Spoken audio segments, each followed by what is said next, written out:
The first thing Tsunade saw when Konoha's gates came into view was a medic kneeling in the road, with both hands pressed into a boy's stomach. Blood soaked the dust beneath him. Tsunade stopped. For one ugly second, the ruined village disappeared behind an older memory. Another room and another body she had failed to save. Her fingers went cold. Shizune dropped beside the boy and asked for instructions. Tsunade forced herself to read his breathing, pulse, and skin color. She ordered pressure, plasma, and an operating table. Her commands stayed precise. Her hands never touched him. Hiruzen met them at the hospital entrance.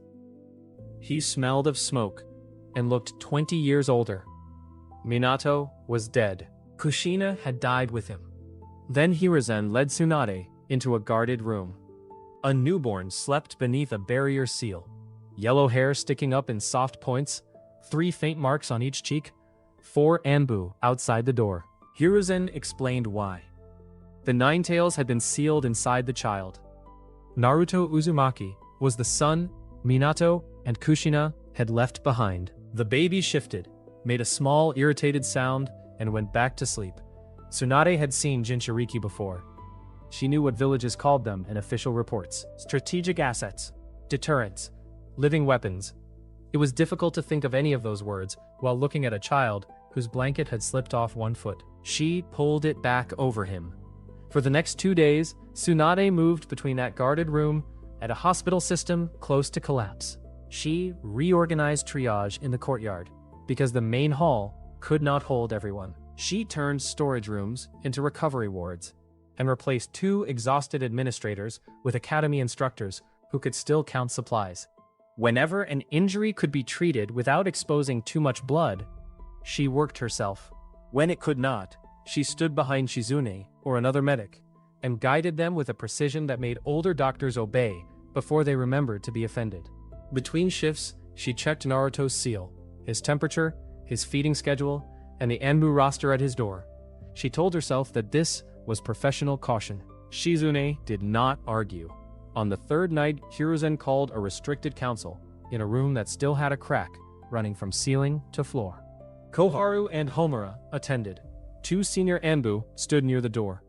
Danzo Shimura arrived last, walking with the same measured calm Tsunade remembered from years ago. He did not waste time pretending Naruto was an ordinary infant. Danzo argued that Konoha could not repeat past mistakes with the Jinchuriki. The boy should be raised under controlled conditions, surrounded by trained handlers, separated from influences that might compromise loyalty, and prepared from childhood for the role his power required. He spoke about security, stability, and sacrifice. He never once called Naruto by his name. Tsunade listened until Danzo referred to the baby as Konoha's most valuable military resource. Her palm came down on the table. The old wood split through the middle and dropped between them. No one moved for a moment. Tsunade told Danzo that if he wanted to discuss resources, he could start with weapons that did not need to be fed every 3 hours. Danzo reminded her that sentiment had destroyed shinobi before. That sentence almost started a second fight. Hiruzen stopped it. He refused Danzo's proposal, but he did not pretend the question could be ignored. Naruto needed a guardian. His identity as Minato's son had to remain secret. His seal needed regular examination. Enemies of the 4th might target him if word escaped, and fear of the 9 tails could turn villagers against a child who had done nothing. Tsunade heard herself offer temporary guardianship before she had fully decided to do it.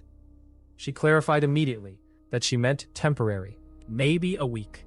The hospital was overloaded, Hiruzen was rebuilding a government, and leaving a Jinchuriki newborn in an institutional nursery was idiotic. She and Shizune could keep him alive until proper arrangements were made. Danzo objected. Hiruzen ignored him. The conditions were strict. Naruto would remain in Konoha. ANBU would watch the residents discreetly. Hiruzen's seal specialists could examine him when necessary. Tsunade would be personally responsible for his safety. She agreed. Before midnight, there was a crib in the guest room of the small house assigned to her near the hospital. By midnight, Tsunade understood that years of war and medical training had not prepared her for a newborn. Naruto cried when he was hungry. He cried when he was tired. He cried when he had been fed and changed, and should, according to every medical book Tsunade had ever read, have had no remaining reason to complain. Shizune took him first and walked slow circles around the room until he settled. 20 minutes later, he started again. She held him too stiffly. Shizune corrected her arms. Naruto screamed directly into Tsunade's chest with impressive determination. Tsunade handed him back. This happened twice more. Near dawn, Shizune finally fell asleep sitting at the table with her head on folded arms. Naruto began crying again from the next room. Tsunade stood over the crib and considered waking her apprentice. Instead, she reached down. Naruto fit against her forearm more easily this time. His face was red with anger. One tiny hand opened and closed against her shirt. Tsunade walked to the window because movement seemed to help. Outside, Konoha's damaged rooftops were turning gray under the first light. Workers were already in the streets. She had spent years leaving places before they could become important enough to hurt her. Naruto did not know that. He only knew that someone warm was holding him. His crying weakened. His fingers caught the edge of her collar. A minute later, he was asleep. Tsunade remained by the window until the sun rose. When Shizune woke, she found her teacher sitting in a chair with Naruto against her shoulder, and a look on her face that dared anyone to comment. Shizune wisely said nothing. Then Naruto ruined the front of Tsunade's shirt. Shizune laughed so hard, she had to sit back down. Tsunade did not leave Konoha that week. She did not leave the next one either. And when Hiruzen quietly asked a month later whether he should continue searching for another guardian, Tsunade looked at the sleeping child in her arms and told him not to waste his time. Temporary guardianship remained in force for 11 months, while the legal adoption moved through offices that had never handled a case like Naruto's. Konoha had forms for clan heirs, war orphans, foster houses, and children transferred between shinobi families. It had no form for a legendary Sannin adopting the infant Jinchuriki of the Nine Tails while refusing to change his surname. Tsunade discovered this after 3 separate administrators tried to explain that Naruto Uzumaki becoming Naruto Senju would make the records cleaner. She asked whether they wanted clean records or an intact office. The adoption was finally approved with Naruto's surname unchanged and the security conditions written into a separate classified order. Naruto remained an Uzumaki. Tsunade still had years of high-rank mission savings, and Hiruzen put her on a senior medical consultant stipend after the attack. The contract continued as she reviewed difficult cases, trained medics, and advised the hospital even before she was ready to return to full surgical work. The village paid the extra security costs attached to Naruto, not his ordinary household expenses. Shizune handled most of those because Tsunade could turn a trip for groceries into a detour past a betting hall. Tsunade was forbidden to gamble money set aside for rent, food, medical supplies, or Naruto. She complained that this left almost nothing worth gambling. Shizune pointed out that this was the purpose. Naruto learned the system before he learned multiplication. At 4 years old, he once heard Tsunade announce that she had found a guaranteed winning bet on a horse race. He immediately ran to the cabinet, grabbed Shizune's purse with both hands, and carried it to her as fast as his legs allowed. Tsunade stared at him in betrayal. Shizune gave him a sweet. From then on, Naruto considered himself part of household financial security. Tauntaun joined the family soon after, and quickly learned that Naruto dropped food more often than either adult. This made the pig his most loyal companion during meals, and his least trustworthy companion during discipline. The house was loud. Furniture occasionally suffered. Tsunade still woke some nights, with memories she did not want. Naruto sometimes woke from dreams he could not explain, hot and angry and clutching his blanket, while something enormous moved behind his sleep. But he never woke alone. He called Tsunade Mama for the first time when he was 3. It happened in the middle of an ordinary afternoon while he was sitting on the floor, attempting to stack wooden blocks into a tower taller than himself. The tower collapsed. One block landed on his foot. He turned furious at the universe, and yelled for his mother. Tsunade answered before she realized what word he had used. She picked him up, checked the foot, and told him the block had clearly attacked first. Naruto accepted this explanation. Shizune did not say anything until later that night, when she found Tsunade standing in the kitchen, pretending to search for a cup that was already in her hand. Years passed through small changes, rather than one clean line. Naruto grew into a bright, noisy child who asked questions faster than adults could answer them. He knew Tsunade was strong, long before he understood how famous she was. To him, her ability to crack a courtyard stone with one finger belonged in the same category as Shizune knowing where everything in the house had been misplaced. Then, at 5, he learned the phrase legendary Sanin from another child. For the next 4 days, Naruto informed everyone within hearing distance that his mother was a legendary shinobi. He told a vegetable seller. He told 2 academy students. He told an off-duty chunin who had worked under Tsunade during the war and clearly knew already. He told a stray dog. Tsunade heard about it from half the street. She assigned him 10 balance drills for every time he had used the word legendary. Naruto survived the first morning and changed strategy. He began telling people his mother was an ordinary old woman. That was worse. His training started shortly after. Naruto wanted fireballs, giant punches, and secret Sanin techniques. Tsunade gave him a wooden beam laid 2 feet above the ground and told him to walk across it without falling. He protested until she explained that a shinobi who could not control his feet had no business controlling chakra. He fell 6 times. The next day, she made him do it again. Then came breathing exercises, stretching, short sprints, posture, simple falls, basic anatomy, first aid, and games designed to force him to stop moving when told. Naruto hated that last category most. Tsunade did not try to turn him into a small version of herself. His body was different. His chakra reserves were already strange for a child. Sometimes his control slipped because he used far more force than necessary. When he became frustrated, the problem got worse. So, she made control the foundation of everything. Naruto learned to hold a leaf to his forehead with chakra before he learned any impressive jutsu. He learned where a person could be struck safely in training, and where a real blow could cripple someone. He learned how to wrap a sprained wrist. He learned that having a lot of chakra did not mean he was allowed to waste it. He considered all of this deeply unfair. At 6, the unfairness of training became less important than something he heard in the street. He had gone with Shizune to buy vegetables. 2 boys near the market were arguing over a wooden kunai. One of them saw Naruto and lowered his voice. The other did not. The word monster carried farther than either boy expected. Naruto stopped walking. The older woman behind the vegetable stall looked down at her hands. A man nearby suddenly became interested in a damaged roof tile. Shizune's fingers closed around Naruto's shoulder, but he pulled away before she could guide him home. The hurt hardened into anger before any tears came. That evening, he planted himself in front of Tsunade's chair and demanded to know why people called him that. Tsunade had known this day would come. Hiruzen had preferred to delay the truth.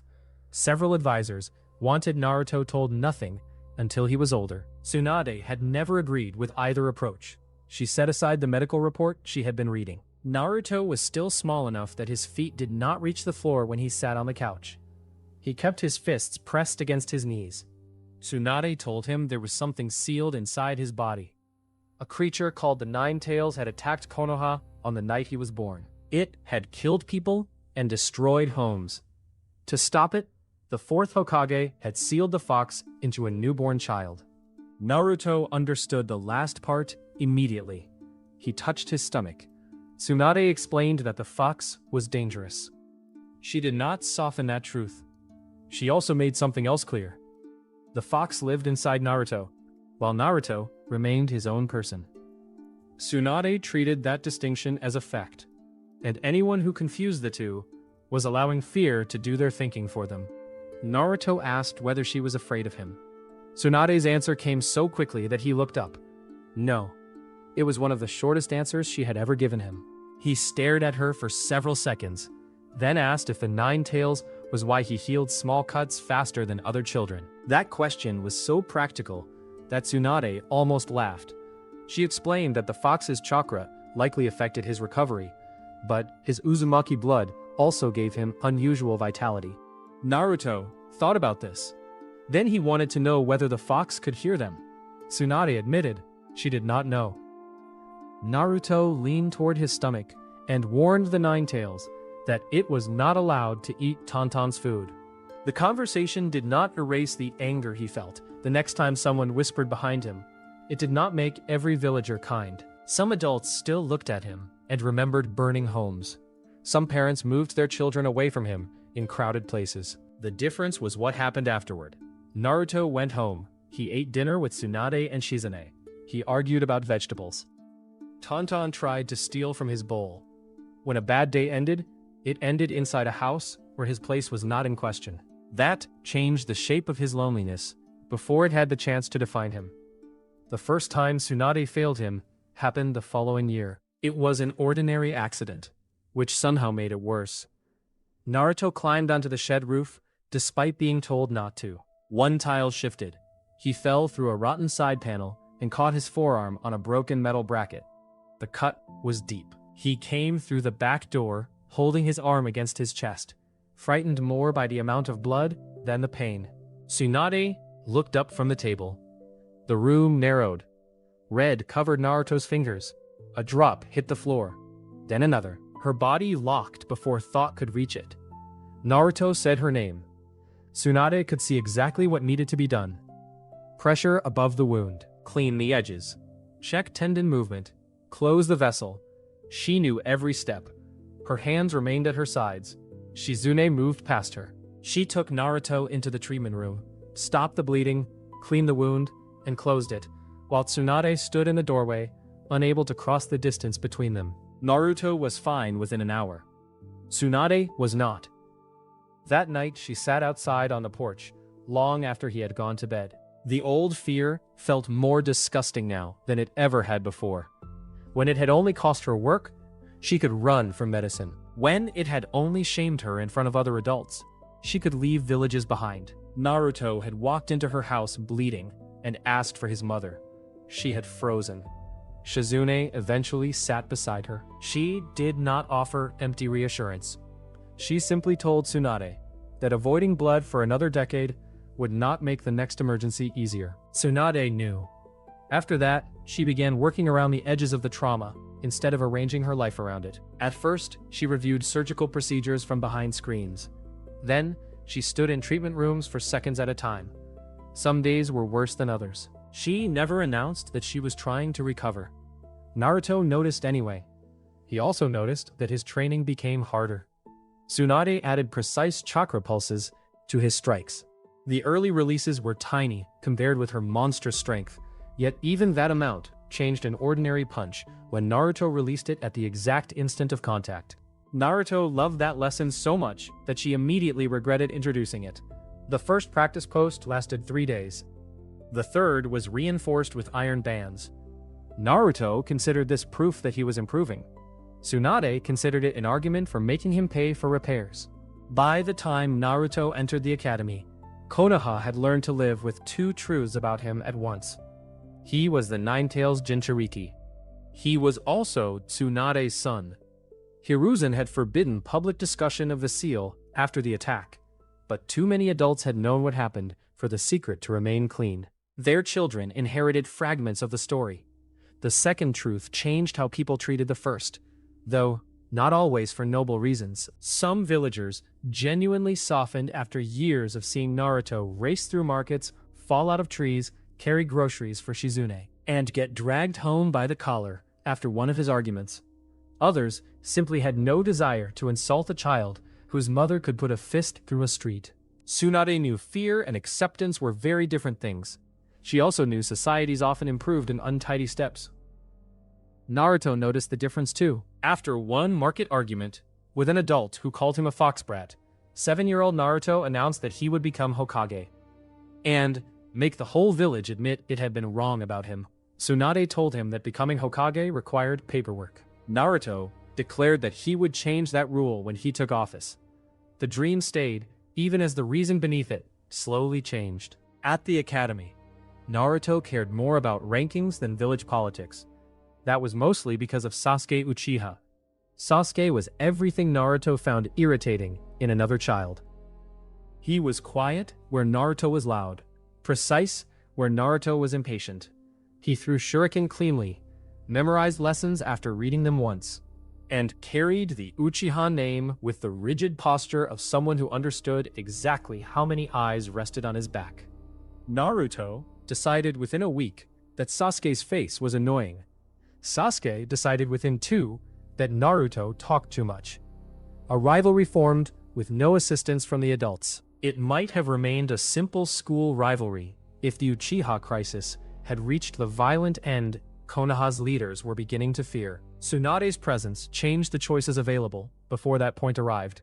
Tension between the clan and Konoha's leadership had been worsening for years. The Uchiha resented surveillance and political isolation. A faction inside the clan had begun preparing to seize key village facilities. Danzo argued that waiting would allow rebellion to spread beyond control. Then, Shisui Uchiha disappeared. He had been one of the few young shinobi trusted by both the clan and the Hokage. He vanished after trying to carry warnings between them. Signs of a struggle were found near the river. No body was recovered. Danzo denied any involvement. The Uchiha assumed the worst. For 3 nights, Anbu doubled patrols around the district. Tsunade attended the emergency meetings because Hiruzen asked her to, and because Naruto attended classes with Uchiha children, who would be among the first to die if frightened adults chose the easiest solution. Danzo wanted authorization to strike first and remove the clan's ability to retaliate. Tsunade forced the council to name what that meant. Children in academy classes, families who had never attended a conspiratorial meeting, police officers who had reported their own relatives. Danzo still called them future combatants. Tsunade supported arresting people who were actually preparing a coup. She refused to support a sentence passed on an entire bloodline. The crisis turned when Itachi and 2 Uchiha police captains brought Hiruzen copies of an unauthorized weapons inventory and the names of officers assigned to seize the Eastern Armory. The evidence was enough to prove a conspiracy existed, but not that the whole clan supported it. Hiruzen used that distinction. He summoned Fugaku with neutral witnesses from the Nara and Hyuga clans present, and offered terms before Anbu entered the district. Named conspirators would be arrested under warrant.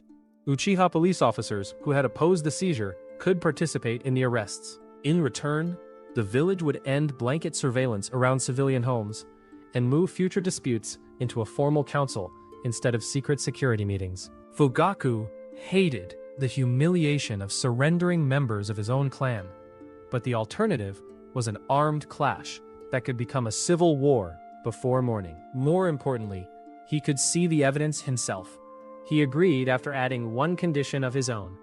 Anbu would enter only the locations named in the warrants unless attacked elsewhere. Tsunade backed the guarantee in front of both sides. That night, Uchiha police and ANBU arrested the faction preparing to raid the armory. There was resistance in 2 buildings and several people were injured, but the district did not become a battlefield. The settlement afterward satisfied no one completely. Uchiha police surrendered several senior positions that had been used to hide the conspiracy. The village removed some of the surveillance surrounding the district. Negotiations moved into a formal council with neutral clan witnesses. Fugaku lost influence to moderates who could prove they had opposed the planned seizure. The government remained suspicious. The Uchiha remained angry. Danzo called the compromise weakness. Tsunade called it preferable to stacking children's bodies in the street. Shisui's disappearance remained unsolved. Itachi never accepted Danzo's denial, and Hiruzen did not consider the matter closed. He deliberately kept Itachi out of the field inquiry because Danzo knew exactly how close he had been to Shisui and would watch every move he made. Quietly, Hiruzen asked Jiraiya to preserve a separate line of investigation into old route channels and unauthorized safe houses, far from the normal records Danzo could monitor. The inquiry went cold more than once, but it never disappeared entirely. The Uchiha survived the crisis as a damaged clan, rather than a destroyed one. Sasuke kept a mother who reminded him to eat, and a father who expected too much from him. He kept an older brother whose reputation cast a shadow over every training ground he entered. That created a different problem. Sasuke wanted to prove he deserved his name. Naruto wanted to prove he deserved his own. Their first serious spar took place when they were 8. Naruto entered the ring already convinced he would win.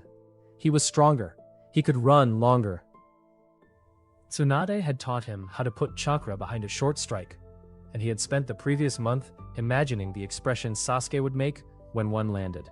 Iruka gave the signal. Naruto attacked too fast. Sasuke stepped aside. Naruto corrected, swung again, and found his wrist redirected past Sasuke's shoulder. A foot hooked his ankle. Naruto hit the mat, rolled, and sprang up furious. He tried to pressure Sasuke with strength. Sasuke refused the pressure. He kept changing angles, using Naruto's forward movement against him and landing quick touches that would have scored as clean strikes in a real assessment.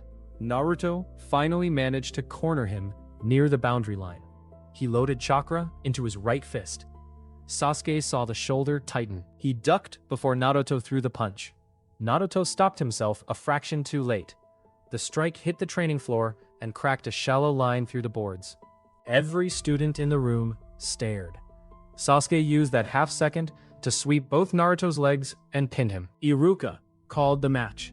Naruto lay on his back, looking at the ceiling, while Sasuke stepped away. The result irritated him precisely because his greater strength had failed to produce a victory. Tsunade was delighted when she heard. Naruto accused her of being a terrible mother. She told him strength was useful only if he could make it arrive where the enemy happened to be. For the next month, she reduced the power drills and doubled his footwork. Sasuke noticed the difference in their next spar. Naruto still lost, but it took longer. That mattered more than Naruto admitted. Tsunade's presence at the academy created other difficulties. At a parent meeting, an instructor mentioned that several practice dummies had become unstable and suggested students were striking them too hard. Tsunade inspected one, argued that the base had been badly installed, and demonstrated by tapping the support with 2 fingers. The entire dummy fell over. Naruto covered his face with both hands, while several parents pretended not to laugh. On the walk home, he begged her never to demonstrate anything at the academy again. Tsunade reminded him that he had called her an ordinary old woman for almost 2 years. Naruto decided the conversation had become unfair. When he was 9, Tsunade told him about Minato and Kushina. She did it at home after dinner, with Shizune in the next room and Rain tapping against the window. Naruto already knew the 4th Hokage had sealed the 9 tails inside him. That evening, he learned the 4th had also been his father, and that Kushina Uzumaki, another Jinchuriki, had been his mother. Tsunade kept the story simple and truthful. Minato and Kushina had died protecting him and the village. Their enemies were one reason Hiruzen had hidden his parentage. Their deaths did not create a debt Naruto had to repay by becoming either of them. Naruto listened without interrupting for longer than Tsunade had ever seen him remain quiet. He asked what they had been like. Tsunade knew Minato better than Kushina, so she told him what she could. Minato had been terrifyingly quick, annoyingly calm, and much better at paperwork than anyone that talented had a right to be. Kushina had been loud, stubborn, fierce, and impossible to ignore. Naruto immediately focused on one detail. So his volume was hereditary. Tsunade told him not to use genetics as an excuse. Later that night, Naruto stood in front of the old photograph Hiruzen had allowed Tsunade to keep. His parents were younger than he had imagined. They looked young and human, far smaller than the legends built around them. He touched the frame once, and then put it back. For years, other people had tried to tell Naruto what his life meant. The villagers who feared the fox saw a danger. Danzo's people, though Naruto did not yet know their plans, saw a resource. Some teachers saw Tsunade's adopted son before they saw a student. Now he knew the 4th Hokage's blood ran through him as well. That could have become another shadow. Instead, Tsunade gave him permission to refuse it. Naruto could learn from Minato and Tsunade without living inside either legacy. He only had to become capable enough that when he chose a path, the choice would truly be his. Naruto carried that idea into the rest of his academy years. His grades reflected his personality with painful accuracy. Physical conditioning was excellent. Close combat improved rapidly. Chakra control, once a weakness caused by his enormous reserves, became one of his better practical skills because Tsunade had made him train it for years. His first aid scores embarrassed students several years older. Theory was average when he studied, and terrible when he assumed he could guess. His weapon accuracy was respectable, but never elegant. He hated stealth exercises because remaining still for an hour offended him personally. Genjutsu theory made him feel as if the textbook were attacking him. Sakura Haruno beat both him and Sasuke on written examinations often enough that Naruto stopped calling her book smart as an insult and started asking to borrow her notes. She charged him snacks. Iruka treated Naruto in a way he came to value more as he grew older. Iruka knew what was sealed inside him. He knew Tsunade was his mother. In class, neither fact changed the score on an exam. When Naruto did well, Iruka marked it. When Naruto did badly, Iruka marked that too. Naruto had never needed Iruka to become the first person to love him. He needed Iruka to become one of the first adults who judged him as a student instead of a symbol. That simple fairness mattered to Naruto. Naruto graduated at 12 on his first attempt. The years of practice carried him through the standard exam, and he performed the required clone, substitution, and transformation techniques well enough to pass. His clone was slightly too broad in the shoulders because Naruto had rushed the hand seals. Iruka deducted points. Naruto complained. Iruka handed him the forehead protector anyway. For several seconds, Naruto forgot to talk. The metal plate felt heavier than it looked. He tied it around his forehead, adjusted it twice, then spent the rest of the afternoon finding excuses to pass reflective windows. Hiruzen assigned him to Team 7 with Sasuke and Sakura under Kakashi Hatake. The team had been built deliberately. Hiruzen had reasons for every member. Naruto had tremendous reserves, powerful close-range potential, and years of disciplined control, but he still rushed decisions and lacked subtlety. Sasuke had technical precision, excellent weapons work, and a growing range of Uchiha techniques, but he carried the pressure of his clan into every competition. Sakura had the best analytical scores of the three, and unusually fine chakra control, though she lacked field confidence and physical power. Kakashi understood how dangerous an unbalanced team could become. More importantly, he had served under Minato, and knew exactly what Naruto carried. Naruto had seen Kakashi before. The silver-haired Jonin had appeared at occasional birthdays, usually late, usually with an excuse nobody believed, and rarely stayed long enough for Naruto to decide whether he liked him. Tsunade liked him even less after the team assignment. She summoned Kakashi to the house the night before their first training exercise and reviewed his mission record from the years after the war. Kakashi attempted to point out that most of the incidents she mentioned had been classified. Tsunade had been a Sanin. Classification had never impressed her. By the time Kakashi left, he had promised not to let Naruto fall from a cliff, get poisoned, get kidnapped, touch unidentified seals, eat unknown mushrooms, or challenge missing nin without supervision. Naruto stood in the hallway afterward and asked whether she had forgotten anything. Tsunade said she had not yet covered weather hazards. Kakashi arrived at the training ground 10 minutes early the next morning. Sakura noticed first. Sasuke looked suspicious, while Naruto knew exactly why Kakashi had developed such unusual respect for a starting time. Kakashi chose a rescue exercise for their test. A weighted training dummy lay on a stretcher near the edge of Training Ground 7. A small seal on its chest flashed green once every few seconds. Kakashi explained that the dummy represented a badly injured client. Their task was to move it through the forest to a marked shelter on the opposite side of the field. If the seal turned red because they dropped it, jolted it too hard, or allowed Kakashi to touch it, they failed. They had 40 minutes. Naruto asked what Kakashi would be doing. Kakashi closed his book And the answer became obvious as soon as he moved toward them. Their first attempt lasted less than 4 minutes. Sasuke decided the simplest solution was to engage Kakashi while the others moved the stretcher. He attacked cleanly and intelligently. Kakashi let him believe it was working, until Naruto and Sakura were 20 yards away. Then a substitution log appeared under Sasuke's fist. Kakashi stepped out of the brush beside the stretcher and touched 2 fingers to the dummy's forehead. The chest seal turned red. Their second attempt was Naruto's idea.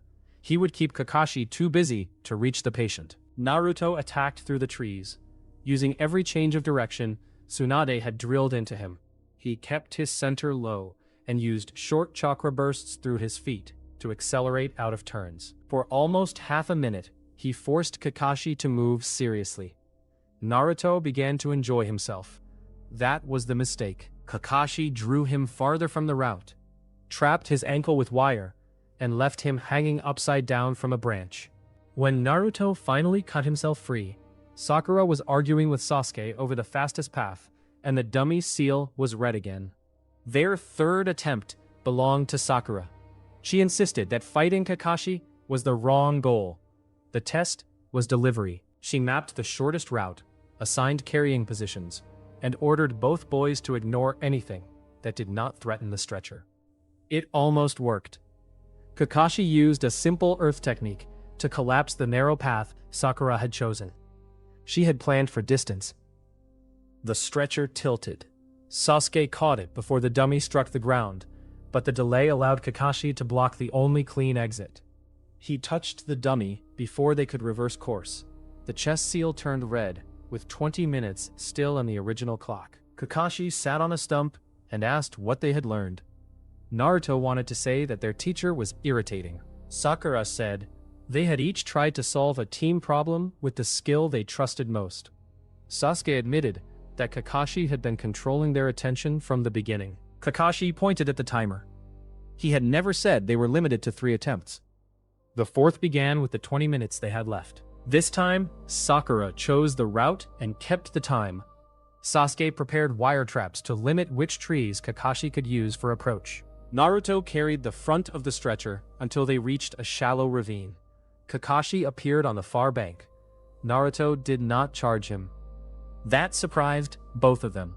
Instead, Naruto drove a chakra-loaded heel into the loose edge of the ravine wall. Dirt and stones slid downward in a sudden sheet, filling part of the gap and sending a cloud of dust through the trees. Sasuke threw 3 shuriken through the dust. None aimed at Kakashi.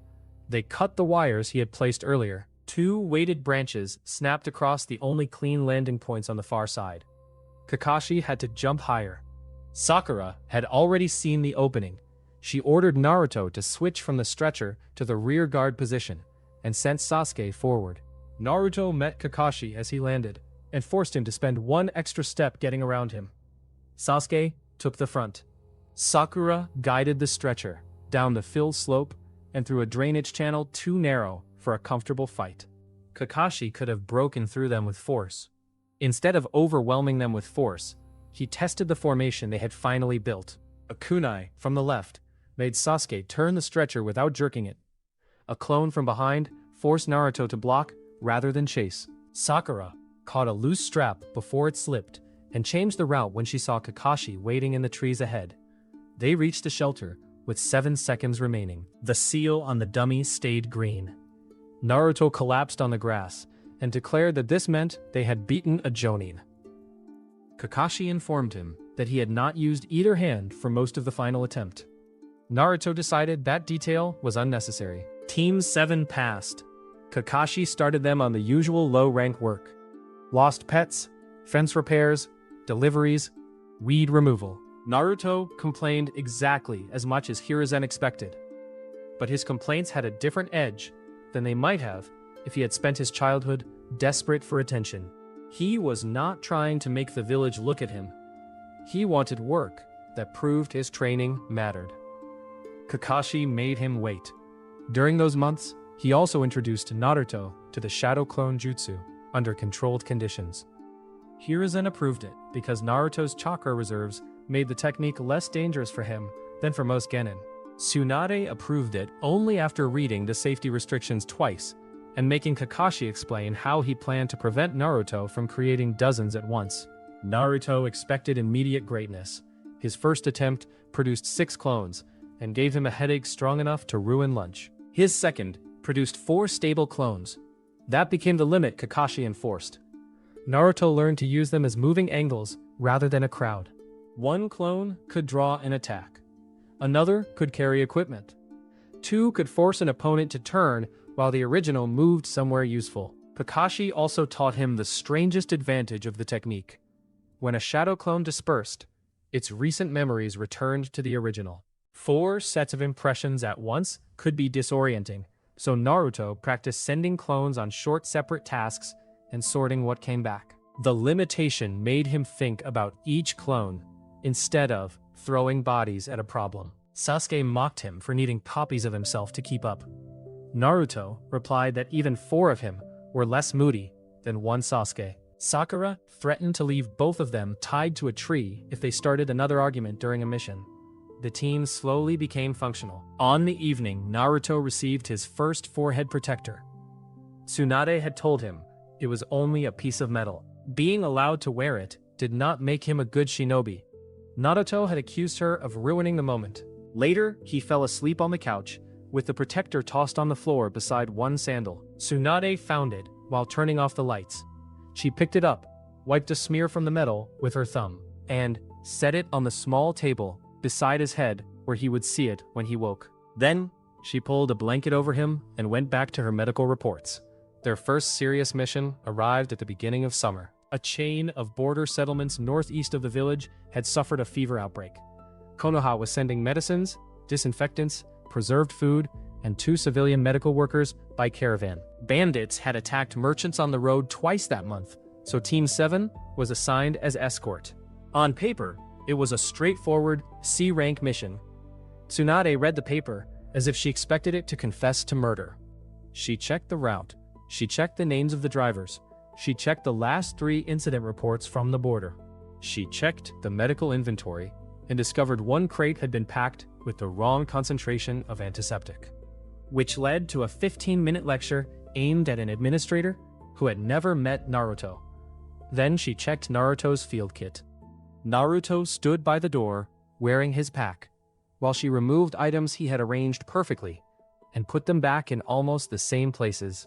He reminded her that he was going with Kakashi, Sasuke, Sakura, 4 caravan guards, and 2 adults who had survived more missions than he had taken academy exams. Tsunade did not look up.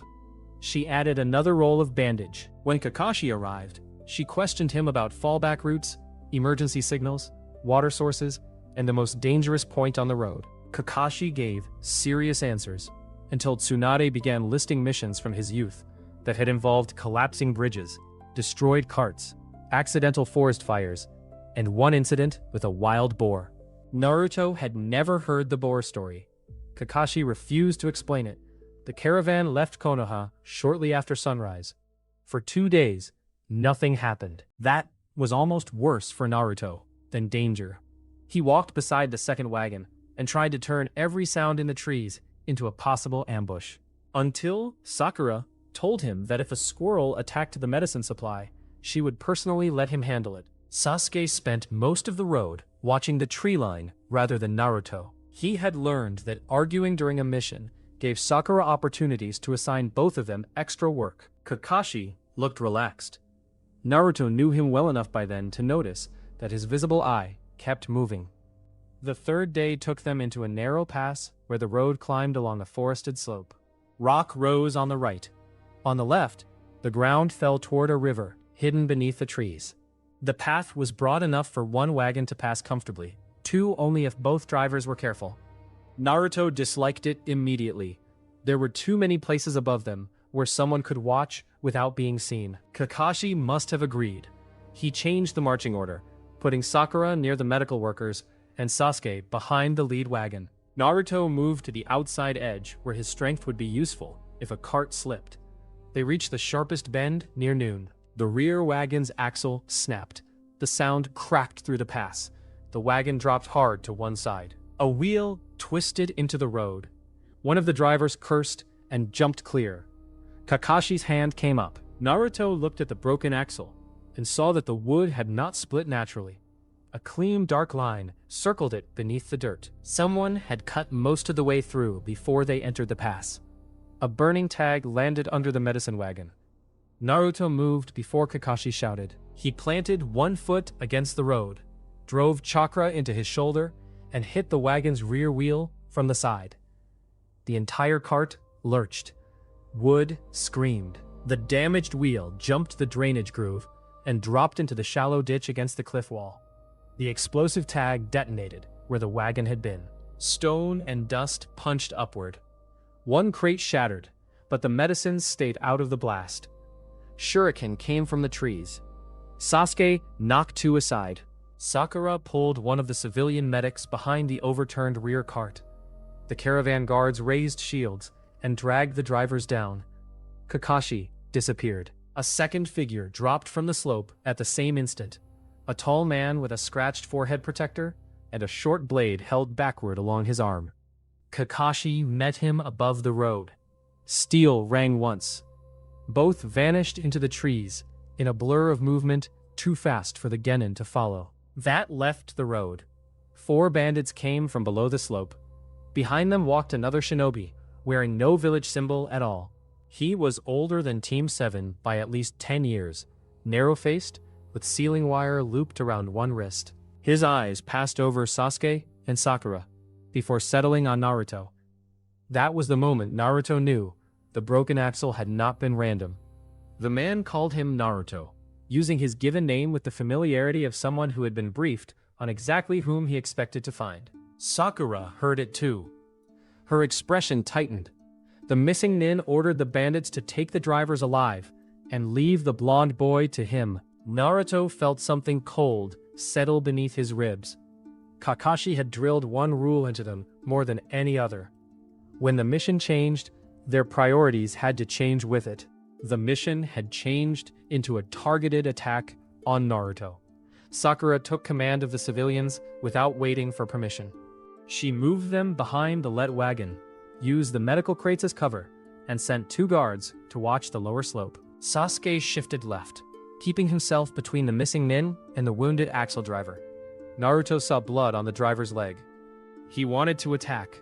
Instead, he went to the injury.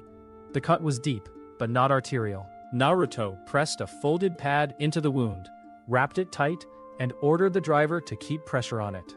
The man stared at him, as if this was not what he expected from a 12-year-old Jinchuriki. Naruto barely noticed. A metal wire snapped through the space where his head had been. Sasuke had shouted just before it arrived. Naruto rolled aside. The missing nin pulled the wire back. Small paper seals were tied along its length. One tag flashed, and Naruto's left arm went numb, where the wire had brushed his sleeve. He recognized the purpose immediately. They were suppression tags. The man had come prepared for chakra-heavy opponents. Sasuke threw a fan of shuriken. The missing nin twisted the wire through the air and knocked them aside. Naruto created 3 shadow clones. The technique cost more than usual under the lingering numbness, but the copies held.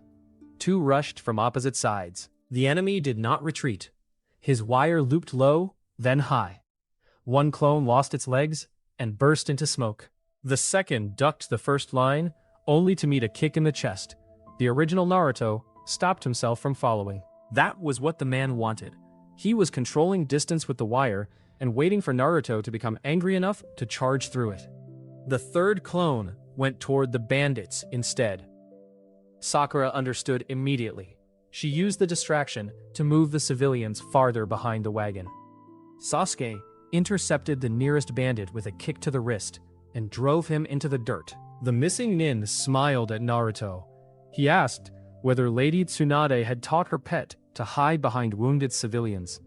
Naruto's jaw tightened. Then the man mentioned the 9 tails. He knew too much.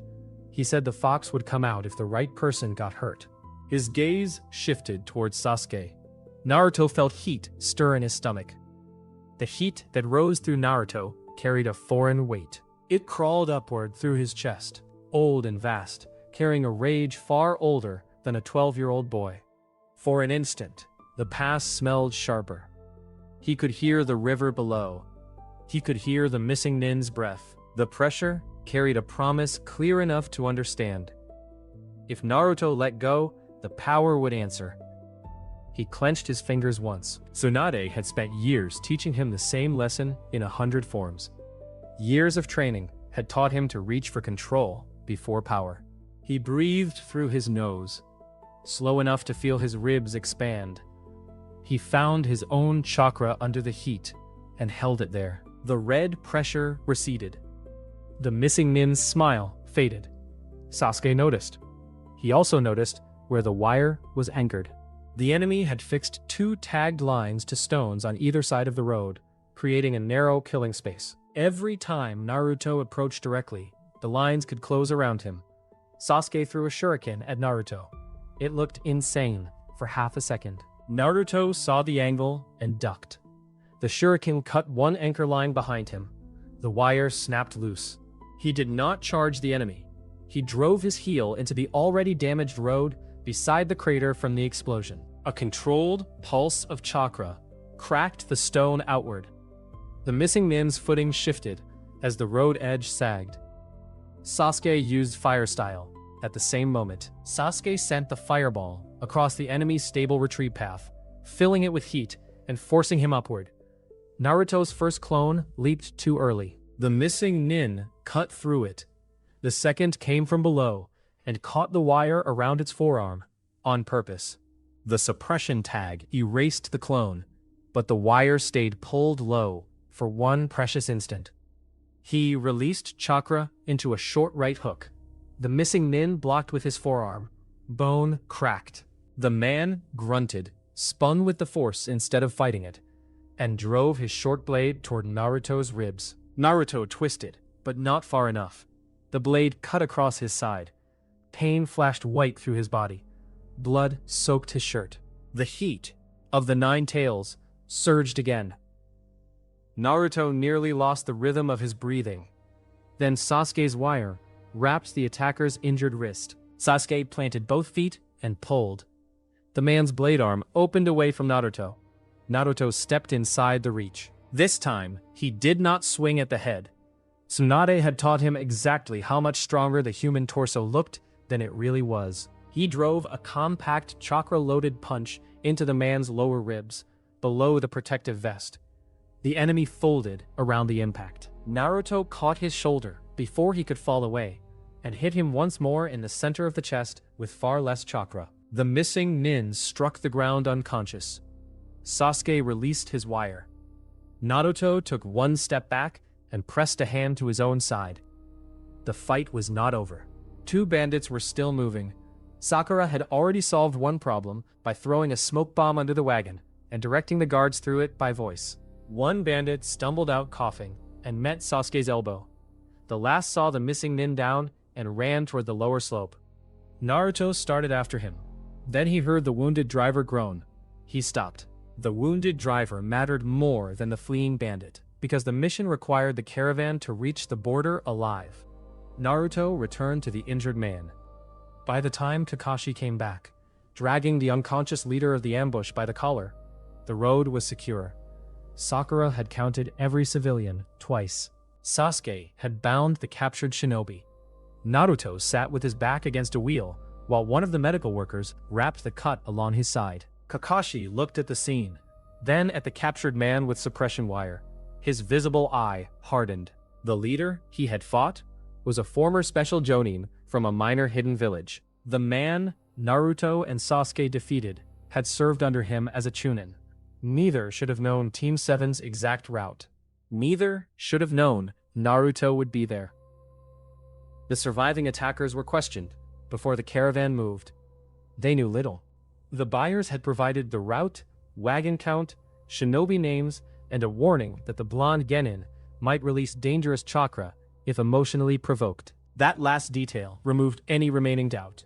Someone had sold more than travel information. Kakashi did not wait for the team to return home before warning Konoha.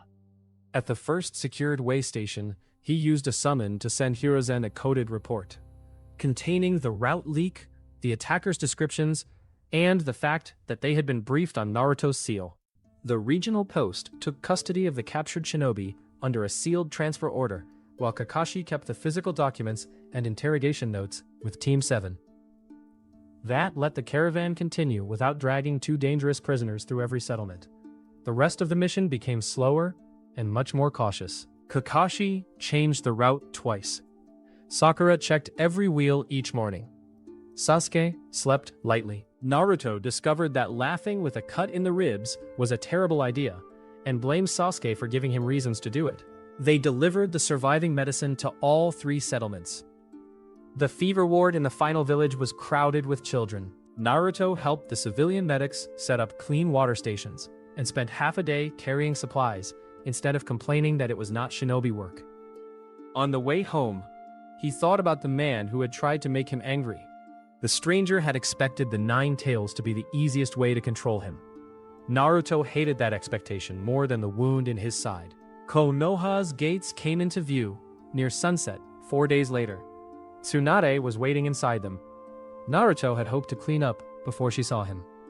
That hope ended when her eyes went directly to the bandage around his ribs and the dark stain that had seeped through during the final miles.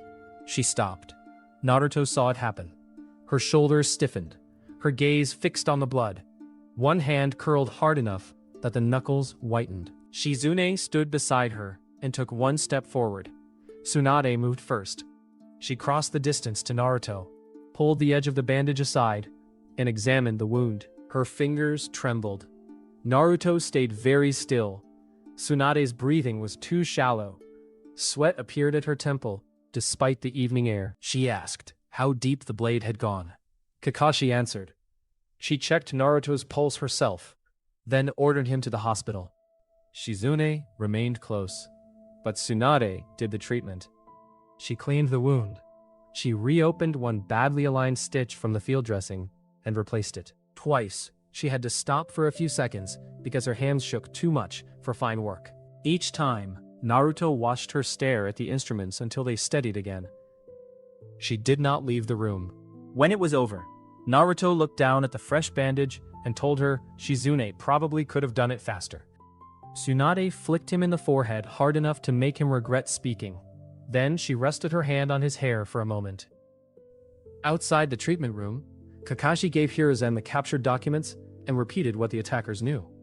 By midnight, the Hokage had confirmed the worst part. The route had been classified until the morning Team 7 departed. The list of assigned shinobi had been held inside the mission office. Someone in Konoha had given the ambushers both.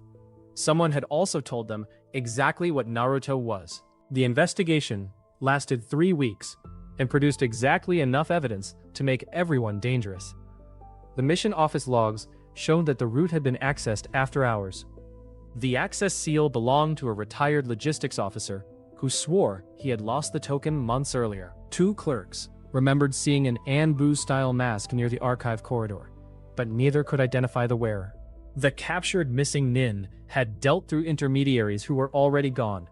Hiruzen found no clean line leading to Danzo. Tsunade did not need one to suspect him. Danzo came to the council chamber with a proposal before the investigation was finished. He framed it as concern. Naruto had now been targeted by foreign shinobi who possessed classified information. His ordinary genin status exposed the village's Jinchuriki to unnecessary risk. Danzo proposed moving Naruto into a specialized protection program under Root until the leak was identified. His missions would be suspended. His training would become controlled. Contact outside the program would be limited to prevent further compromise. Tsunade heard the same plan he had offered when Naruto was a newborn, only dressed in newer words. Hiruzen rejected it. Koharu and Homura stopped short of supporting Danzo's full proposal. Even so, they now asked whether Naruto's freedom had become a security problem. Other senior shinobi quietly wondered the same thing. The ambush had changed the debate. Naruto was removed from dangerous missions while the investigation continued. Tsunade agreed with that decision faster than anyone expected. At first, Naruto did not mind. His wound needed time. Team 7 spent a week on low-risk work inside the village, and Sasuke complained about repainting storage sheds, enough for both of them. Then, Kakashi received another escort mission. Naruto was excluded. A temporary genin filled his place. Naruto stood in the Hokage's office holding the mission roster, and felt as if someone had taken his forehead protector away without touching it. Hiruzen explained that the restriction was temporary.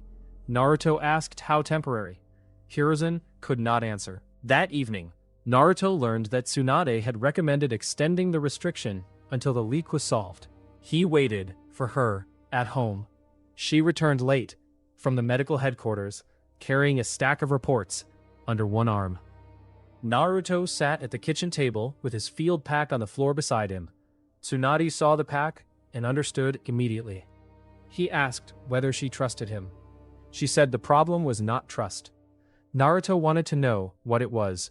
Then, he had followed orders during the ambush. He had protected civilians. He had controlled the Nine Tails when the enemy deliberately tried to provoke it. Kakashi's report said so. Tsunade told him none of that mattered if the next attacker was stronger.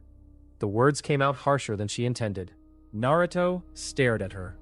He asked whether she had spent all those years training him only for safe days. Tsunade put the reports down too hard. She told him she had trained him to survive. Naruto answered that surviving was not the same as being allowed to live his own life. That sentence found the exact place she had been trying not to look at. Tsunade saw the bloodied bandage again. She remembered the old shed accident. She remembered Nawaki, Dan, bodies from a war that had taught her how quickly love could become a grave. Fear turned into anger before she could stop it. She told Naruto that he was 12 and did not get to decide which risks were acceptable when entire villages might be hunting what was sealed inside him. Naruto stood. Then when do I get to decide? Tsunade had no answer that did not sound like never. Naruto picked up his field pack and went upstairs. He did not slam the door. That made the argument feel worse. For the next several days, they spoke only when necessary. Naruto trained at dawn and returned before Tsunade left for the hospital. He ate with Shizune, answered questions, and somehow managed to direct every word around his mother. Tsunade did the same. Tonton suffered most. Both of them attempted to use the pig as a neutral messenger, until Shizune banned the practice after finding 3 notes tied to the same collar. The stalemate ended when Jiraiya climbed through the kitchen window.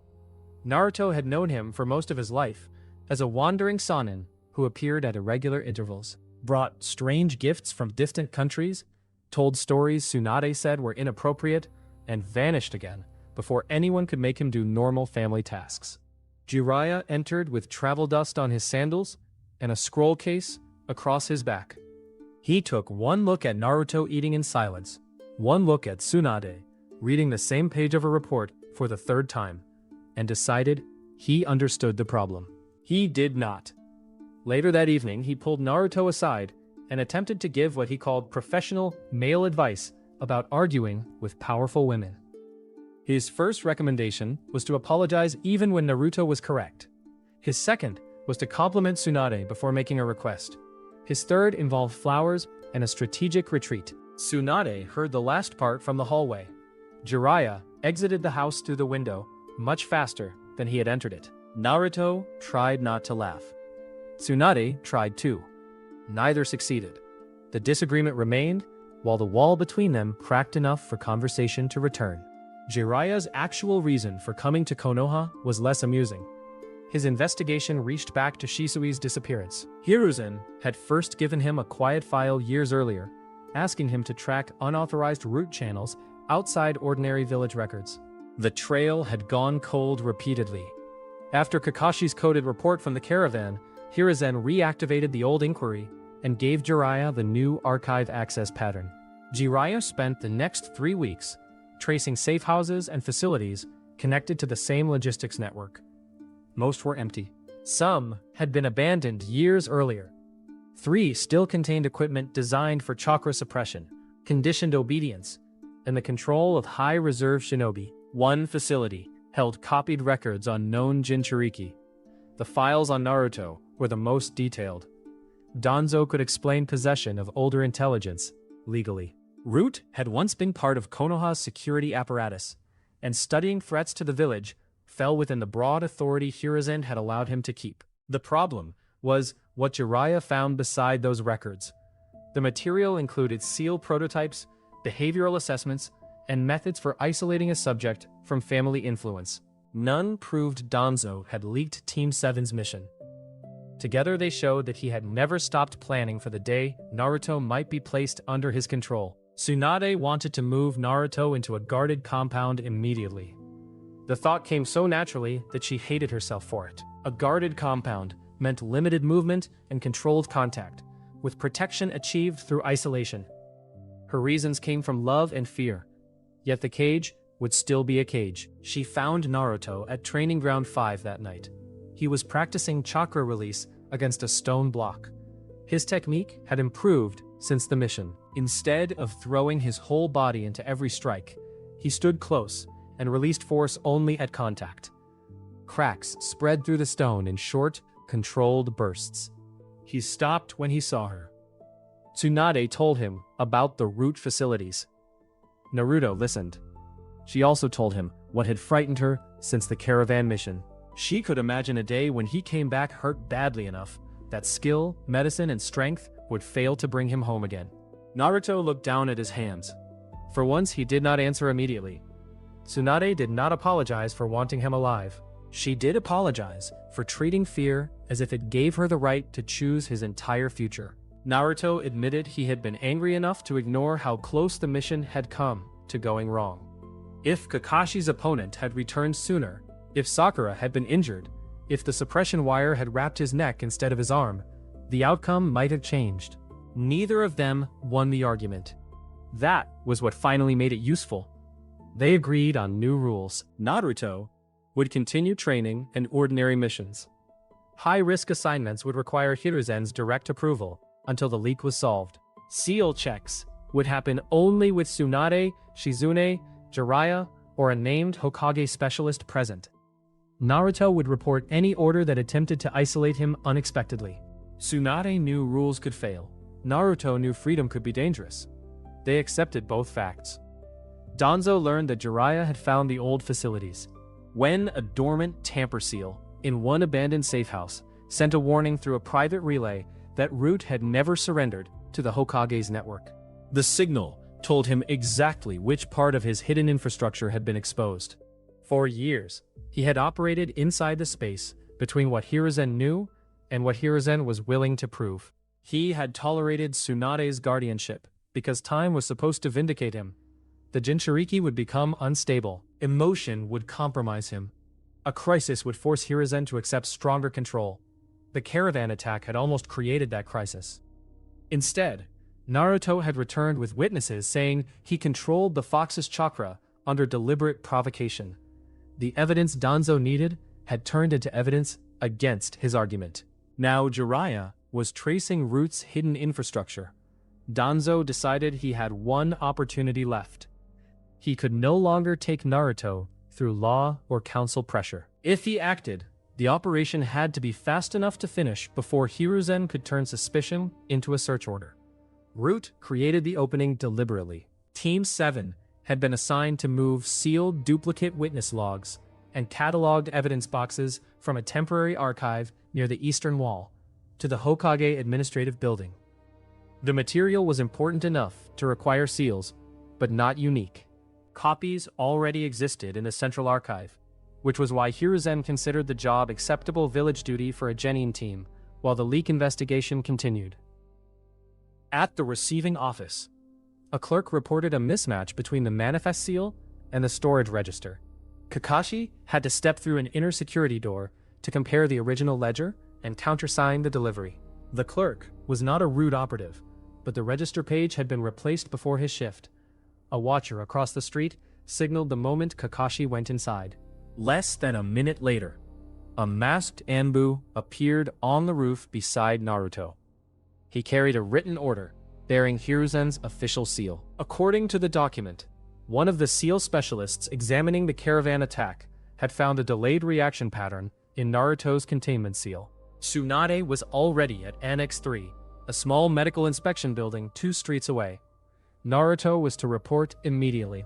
The paper also carried Tsunade's medical authorization mark and named one of Hiruzen's real seal specialists. It was designed specifically to satisfy the rules Naruto and Tsunade had agreed on.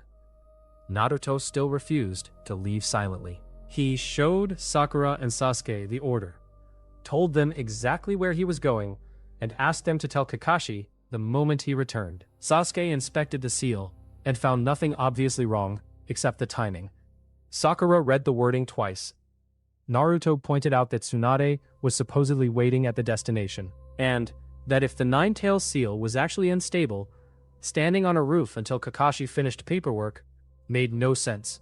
Sakura agreed, but told him she would come after him if Kakashi was not back within 5 minutes.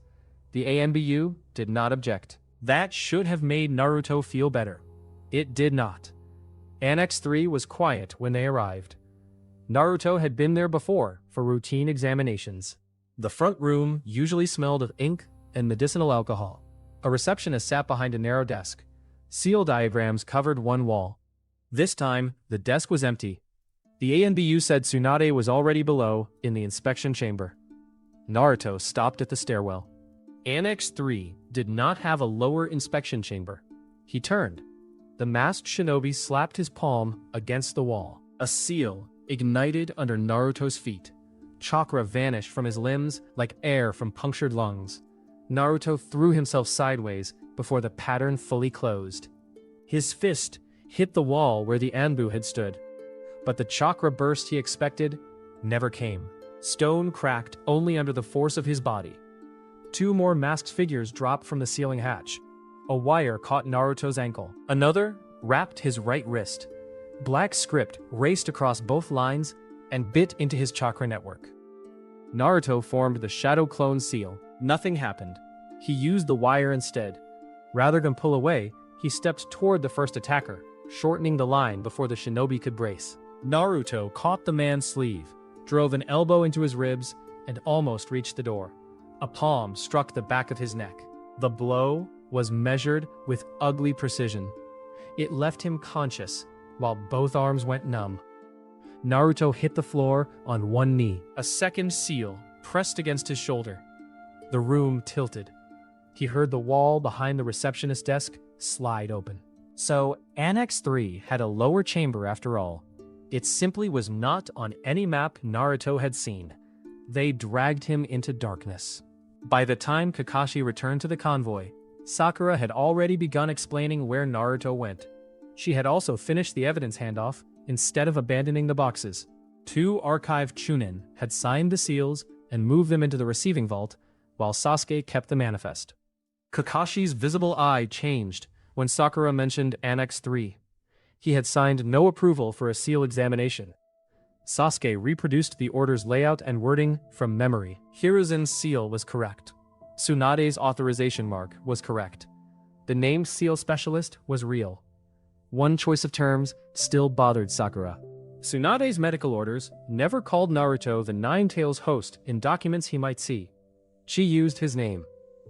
Kakashi disappeared before Sakura finished the sentence. Sasuke and Sakura ran for the Hokage Tower with a copied manifest and their description of the courier. Naruto woke with his wrists locked to the arms of a stone chair. Naruto woke with his wrists locked to the arms of a stone chair. The chamber around him was underground and old. Moisture darkened the ceiling. 4 ceiling pillars stood at the corners of a square around the chair, each covered with black script. Thin lines had been cut into the floor between them, forming a grid that passed directly under his feet. His chakra felt distant, trapped beneath the pressure of the suppression field, even though he could still sense it inside himself. 3 masked root shinobi stood outside the square. A 4th, younger than the others, wore a plain black half-mask and no cloak. He had short, dark hair and a strip of sealing paper wrapped around 2 fingers. He introduced himself only as Ren. Naruto asked whether Root was too poor to afford full names. Ren ignored the question. He explained why Naruto was there with the calm tone of someone reciting a training manual. Konoha had enemies. Jinchuriki were strategic weapons. Personal attachments created exploitable weaknesses. Tsunade's influence had made Naruto emotionally reactive and resistant to necessary command authority. Naruto looked at the restraints on his wrists and asked whether kidnapping children was the new version of command authority. Ren's expression did not change. The root program did not require Naruto's agreement. It required compliance. A fifth person entered, carrying a narrow case. Inside lay a seal plate, shaped to fit against the abdomen. Naruto stopped joking. Ren explained only the part of the procedure Naruto needed to understand. The first stage would strengthen suppression around the nine tails and create an external control point. The second would bind Naruto to command protocols and place a speech restriction on anything connected to the operation. Naruto asked what Root planned to do with him afterward. Ren said his future assignments would be decided once compliance was established, and refused to explain anything else. Naruto asked where Danzo was. No one answered. The technicians removed Naruto's sandals because the floor array required direct skin contact. One of the masked shinobi stepped inside the square and pulled up Naruto's shirt. The existing seal on his stomach appeared under the touch of chakra. For a moment, Naruto felt the familiar heat behind it. Then the new plate came closer. The nine tails reacted. Rage slammed through Naruto's body with such force that the chair creaked under him. Red chakra crest against the inside of his skin. His hearing sharpened. His teeth hurt. Somewhere beyond thought, something enormous recognized the suppression seals and hated them. Darkness filled Naruto's vision for a heartbeat. He sensed the familiar cage and two red eyes opening beyond the bars. This time the pressure formed an impulse close enough to language that he understood it clearly. The fox wanted the seals broken and the people around him torn apart. The offer was simple. Stop controlling. Let anger become power. Tear the room apart. Ren watched Naruto's face carefully. That was when Naruto understood the trap inside the trap. They wanted a reaction. The pressure served two purposes. The technicians needed to measure how the nine tails pushed against the new control point, and Ren was watching for a loss of control. If the operation was exposed before the purge, an outburst would let Danzo argue that the illegal seizure had uncovered exactly the danger he had warned about. Naruto closed his eyes. He remembered the pass, Tsunade's hand shaking over his wound, and the breathing exercises he had called stupid when he was 5. He drew air through his nose, held it for the count she had drilled into him, and released it slowly, even as the fox pushed harder. Naruto found his own chakra beneath it. He did not try to overpower the nine tails. That would have been like trying to hold back a river with his hands. He simply refused to open the gate. The red pressure weakened. When Naruto opened his eyes, Ren was no longer calm. The control plate touched Naruto's seal. Pain burned across his stomach. Naruto's fingers tightened around the stone chair until his nails hurt. He did not release the fox. After several seconds, the plate flickered and went dark. The root technician frowned. Naruto's existing seal had rejected the first connection. Ren ordered them to prepare the second array. That gave Naruto time. He had no illusion that he could overpower 5 trained shinobi while pinned inside a suppression field. So he stopped looking at the people and studied the room. Tsunade had taught him anatomy because bodies had systems. Kakashi had taught him missions because battlefields had systems too. The 4 pillars fed the floor grid. Every time Naruto tried to gather chakra, the script beneath his feet brightened a fraction of a second later. The pulse always traveled from the pillar behind his left shoulder, across the floor, then into the other 3. A tiny regular delay separated Naruto gathering chakra from the grid reacting beneath him. The field sensed a rise and bled the chakra away instead of erasing it instantly. Naruto tested it carefully. He gathered a thread of chakra into his right hand and watched the floor remain dark. When he added a little more, a line under his wrist glowed and the chakra thinned. Naruto released the attempt before the guards could learn what he had discovered. One of the guards noticed and struck him across the face. Ren warned Naruto that resistance would only extend the process. Naruto let his head hang. He tasted blood inside his mouth and smiled where the mask hid his view. The field had a threshold, which gave him something he could exploit. Upstairs, Kakashi reached Annex 3 to find the front room empty. The hidden door behind the desk was sealed. He sent a signal flare through the roof before touching it.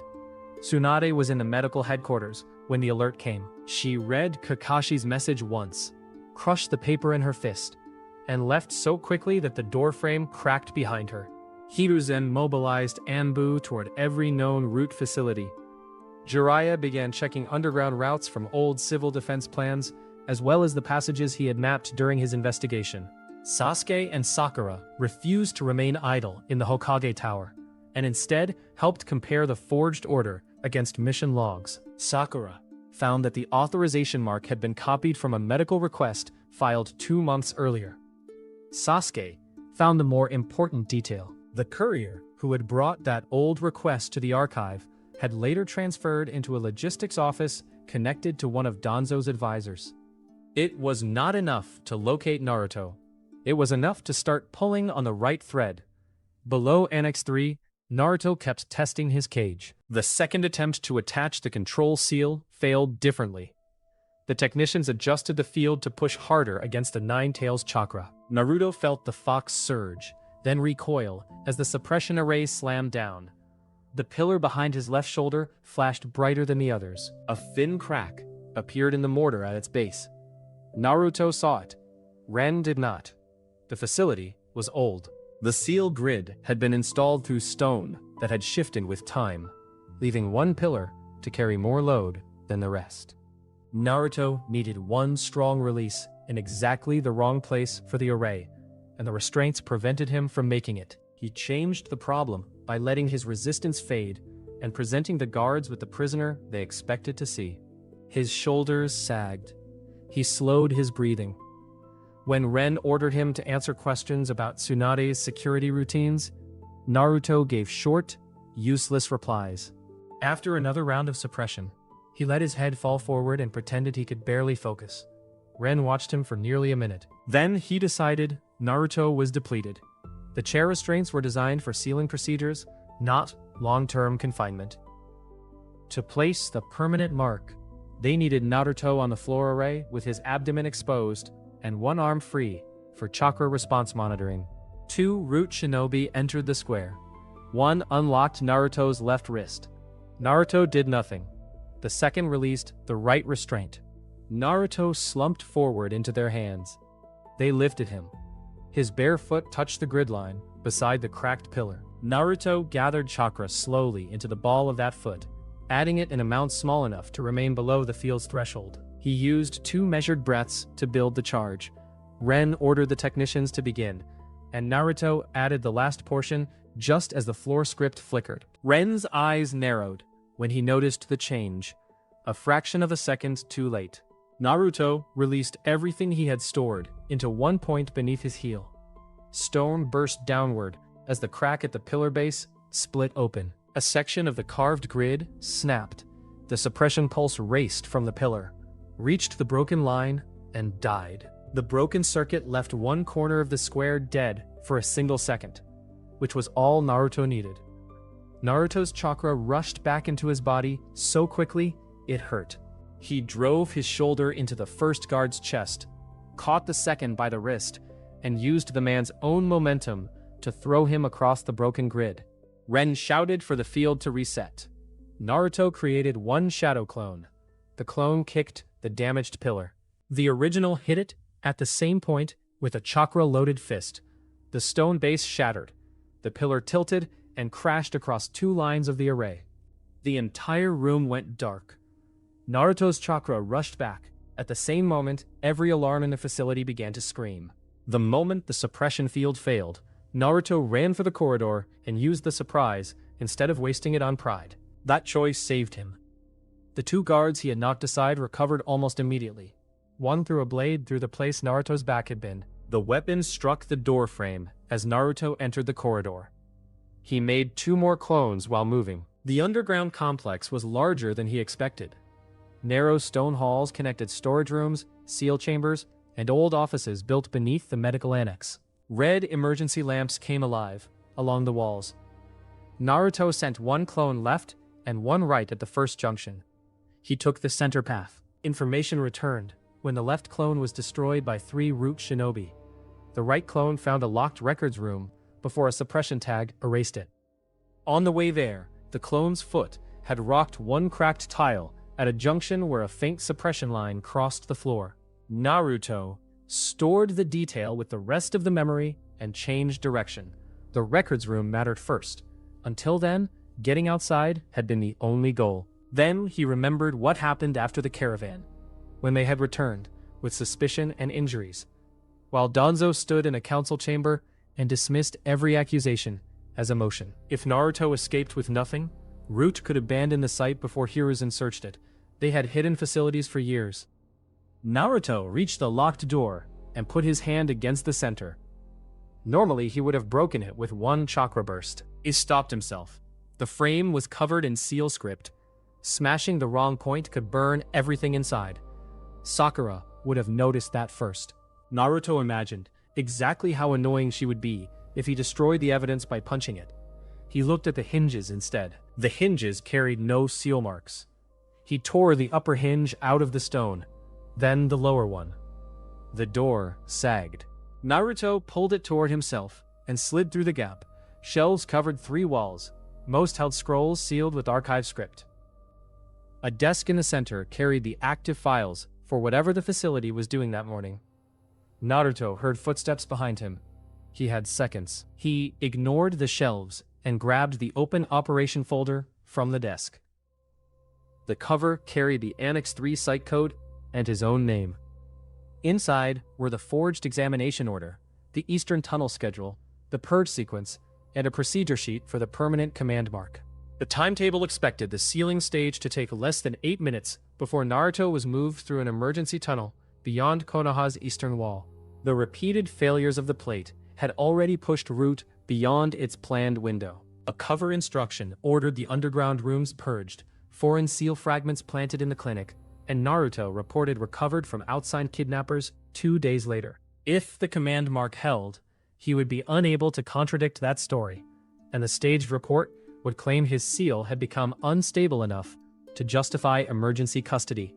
One line referred to an earlier operation only as Field Validation K7. Attached to it was a copy of Team 7's caravan route, with the exact last-minute change Hiruzen had approved on the morning they departed.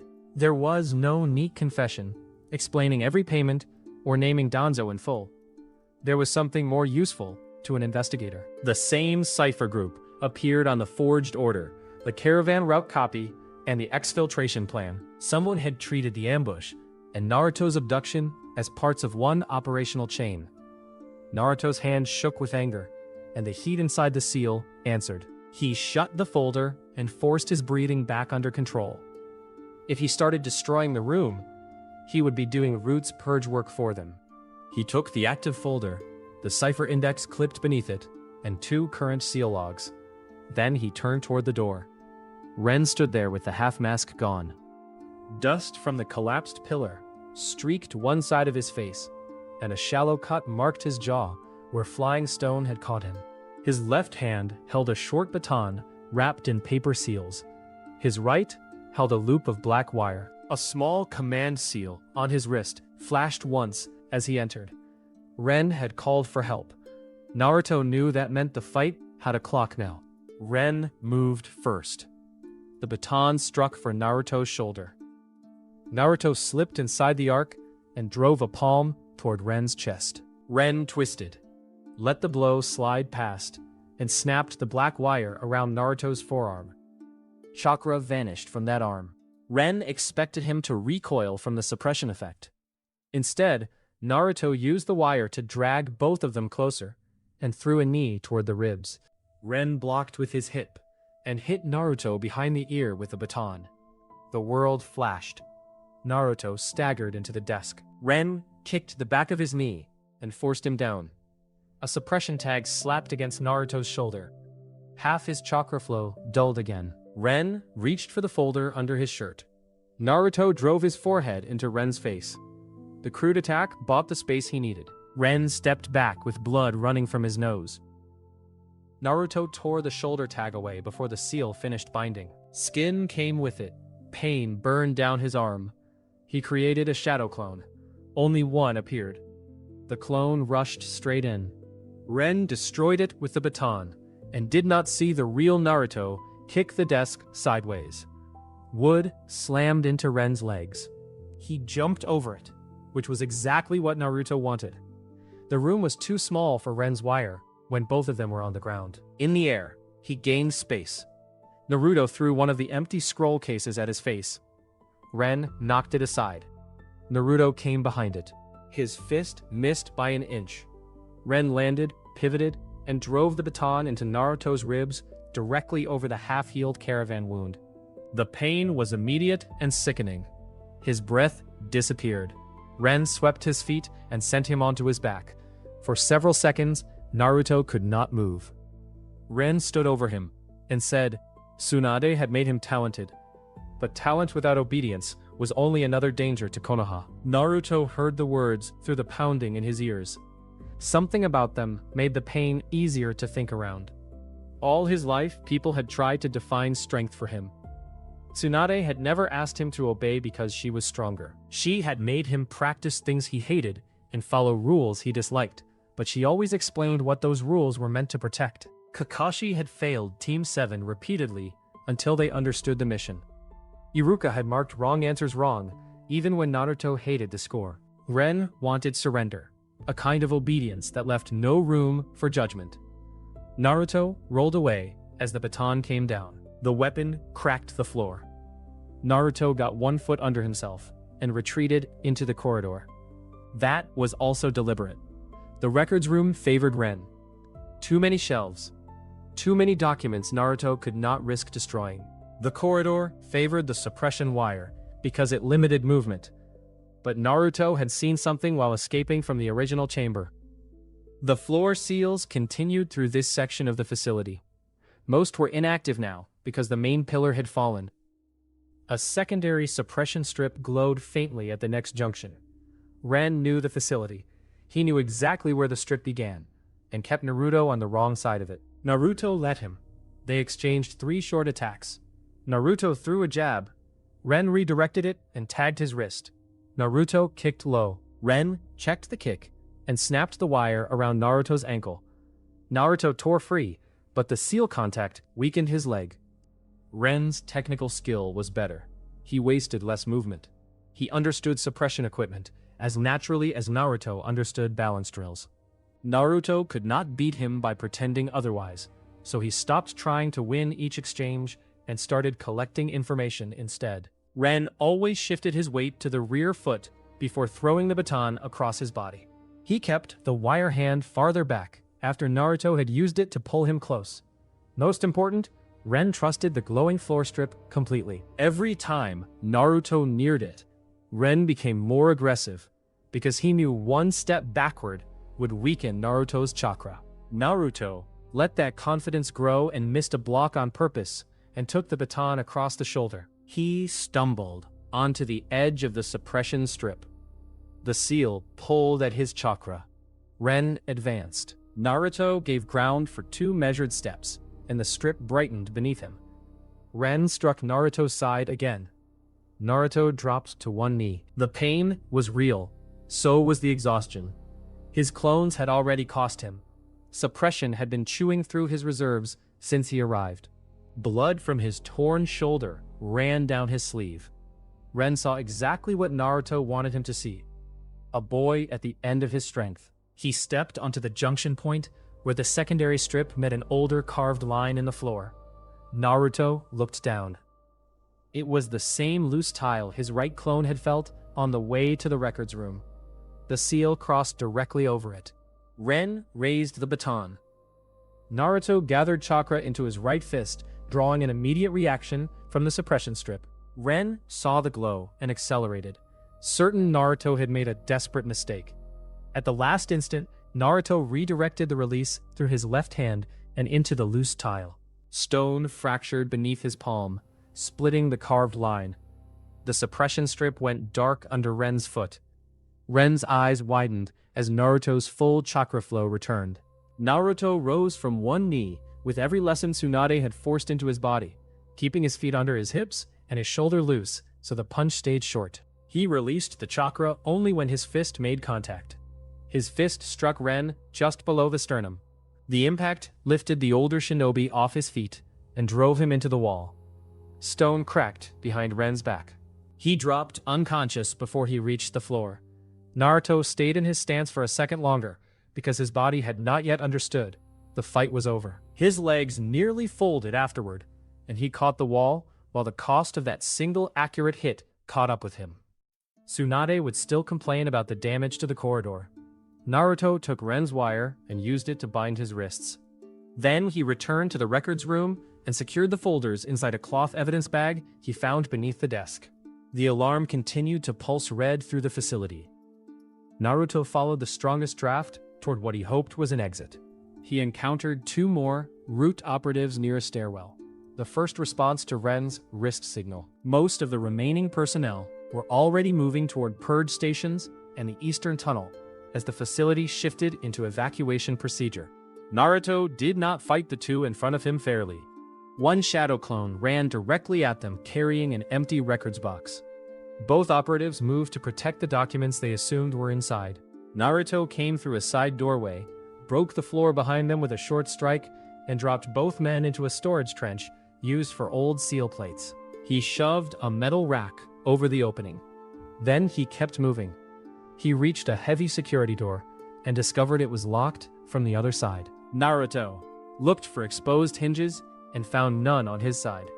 He sighed at the lack of a clever option and punched the door. The first strike dented it. The second tore one locking bracket from the stone. Before Naruto could throw the third, the entire wall shook from the opposite direction. He stepped back. The security door came off its frame and crossed the corridor horizontally. Naruto ducked as several hundred pounds of metal flew over his head and smashed into the wall behind him. Dust filled the hall around the silhouette in the opening. Tsunade lowered her fist. For half a second, neither of them moved. Naruto was filthy. One cheek was swollen. Blood ran from his shoulder and mouth. His shirt had been torn open where Root tried to place the seal. The evidence bag was clutched under one arm. Tsunade's eyes moved over every injury. Years earlier, a few drops of blood on a 7-year-old boy's arm and frozen her in a kitchen. Now she crossed the broken doorway immediately. She caught Naruto by the shoulders, checked his eyes, his breathing, the seal on his stomach, the wound over his ribs, and the torn skin where the suppression tag had been removed. Naruto told her he had the proof. Tsunade looked at the bag, then at the unconscious Root shinobi behind him. She asked whether he had done all of that himself. Naruto admitted the door had been mostly her. Tsunade pulled him against her for one brief, crushing hug that hurt every bruise he had. Then, footsteps sounded farther down the hall. She let go. 3 Root operatives appeared around the corner. Naruto shifted beside her. Tsunade put one hand in front of him. Tsunade had reached the part of the battle that belonged to her. The first operative formed a jutsu. Tsunade crossed the corridor before he finished the seals. One strike shattered the wall beside his head and dropped him under a wave of broken stone. She caught the second by the vest and threw him through an open doorway. The third stopped, looked at the woman standing between him and Naruto, and made the smartest decision anyone in Root had made that day. He surrendered, and Tsunade accepted. She had no need to turn an easy victory into a long fight when the remaining operative understood the gap between them. Kakashi and Anbu secured the lower levels minutes later. Jiraiya found the second access tunnel and cut off the evacuation route. Hiruzen ordered every person in the facility detained before Danzo could move them elsewhere. Sasuke and Sakura arrived only after the building was secure. Sakura saw Naruto sitting on the steps while Tsunade treated his shoulder, marched straight to him, raised one hand as if she intended to hit him, then stopped when she got a clear look at the bruises. She settled for gripping the uninjured sleeve hard enough to make her point. Naruto protested that he had literally been kidnapped. Sasuke asked whether that was his excuse for getting caught. Naruto told him to try being kidnapped by professionals before criticizing the technique. The argument lasted until Tsunade threatened to sedate all three of them. Kakashi stood nearby, holding the evidence bag. He did not interrupt. Since the caravan attack, suspicion had been the best they could carry into Hiruzen's office. Now Kakashi held the evidence that could finally end the argument.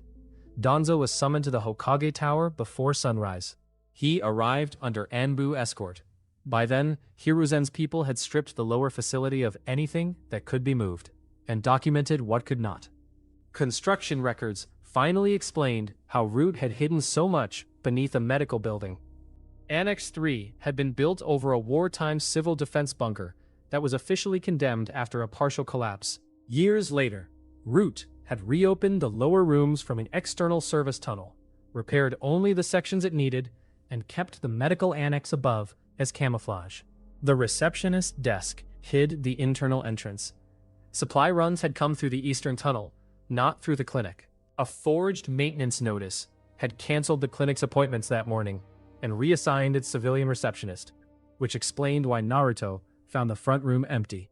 The investigators found the printing plate used to copy Tsunade's medical authorization mark and a cabinet of forged command seals. They also found the stolen logistics token from the caravan case in a Root equipment locker, finally clearing the retired officer who had reported losing it months earlier. Naruto's active operation folder contained the false seal examination order, the exfiltration route, the planned purge, and the command mark procedure. On its own, that proved an illegal attempt to seize him. The cipher index Naruto carried out provided the bridge to the older crime. The active folder was only the beginning. Jiraiya and Kakashi built the rest of the chain from separate records. A coded ledger recovered during the final sweep used the same cipher group as field validation K7. Jiraiya matched that structure to codebooks seized from the old safe houses. Kakashi matched the route copy to the classified mission office sheet. Bank drafts hidden behind two shell accounts matched payments made to the intermediary who hired the missing Nin. Hiruzen froze the remaining discretionary Root funds before dawn, and ordered intelligence teams to trace every account and courier attached to them. The surrendered operative identified Ren as the field commander and described the facility procedure. But when interrogators asked who had issued the final command, black script spread across his tongue and locked his jaw. Ren carried the same restriction. Dissolving Root did not magically remove those seals. Jiraiya and Konoha's seal specialists began working on them, but Hiruzen did not need a confession to establish the command source. The private cipher used on Naruto's order matched the command channel Jiraiya had documented in older Root operations, and could be generated only from a master seal confiscated from Danzo's office. The facility's purge system had nearly destroyed the remaining current records. It failed because Naruto broke the suppression grid and took the active file before the technicians understood the site was compromised. Jiraiya reached the eastern tunnel while the evacuation team was still moving toward the purge controls. Kakashi seized the cipher ledger during the lower-level sweep. Danzo's operation failed at several points at once. Naruto preserved the active file. Sakura noticed the forged language. Kakashi responded before the window Root created could close. Jiraiya cut the planned escape route.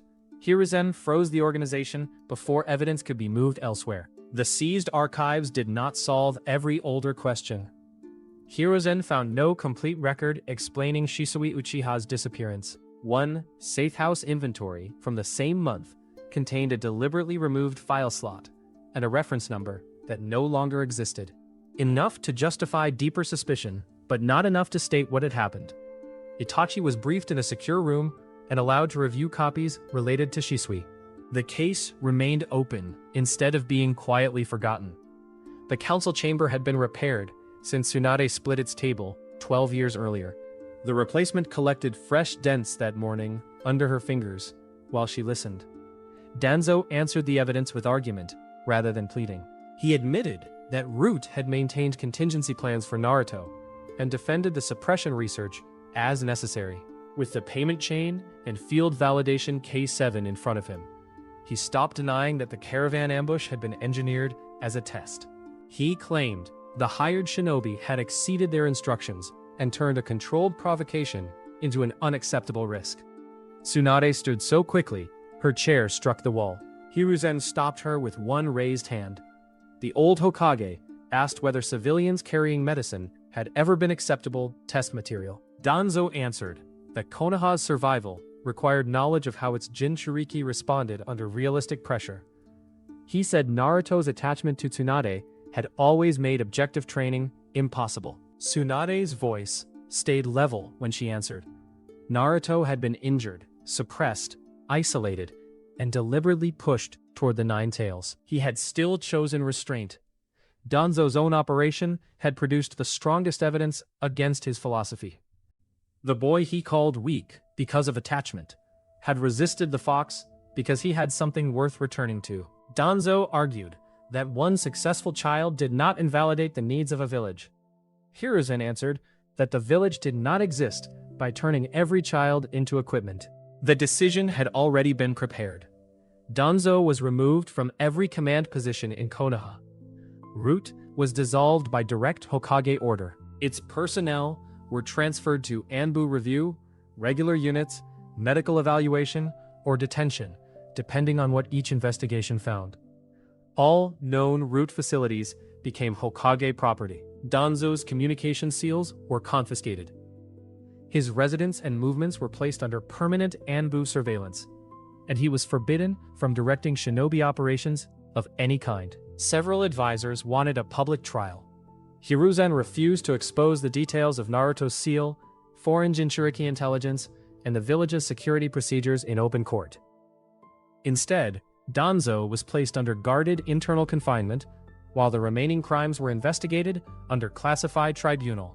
Danzo remained alive and confined inside Konoha, stripped of his organization, his command authority, and any access to Naruto. The argument Danzo had started on the night of the Nine Tails attack had finally ended with a decision beyond his power to alter. Naruto was asleep through most of it.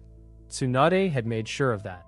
He woke in the hospital late in the afternoon with his shoulder bandaged, his ribs wrapped, and Sakura asleep in a chair by the window with a mission report on her lap. Sasuke had left a bag of tomatoes on the table, for reasons Naruto could not understand until Sakura woke, and explained that Sasuke had been sent to buy fruit, refused to ask what injured people actually liked, and bought what he would have wanted himself. Naruto ate one out of spite. It was terrible hospital food accompaniment. Kakashi arrived near evening and gave them the short version of what had happened to Root. He also returned Naruto's forehead protector. Root had removed it when they captured him. The metal plate had a fresh scratch across the leaf symbol. Naruto rubbed his thumb over it. Kakashi asked whether he wanted a replacement. Naruto tied the scratched protector around his forehead and kept it. Tsunade entered, carrying enough medical charts to ruin everyone's mood. She checked Naruto's injuries again, even though another doctor had already signed the examination. Naruto objected to the unnecessary second inspection, and Tsunade ignored him. Sakura left before being recruited to help. Kakashi disappeared with suspicious speed. Naruto watched his mother change the dressing on his shoulder. Her hands did not shake. He remembered being 7, bleeding on the kitchen floor while she stood unable to move.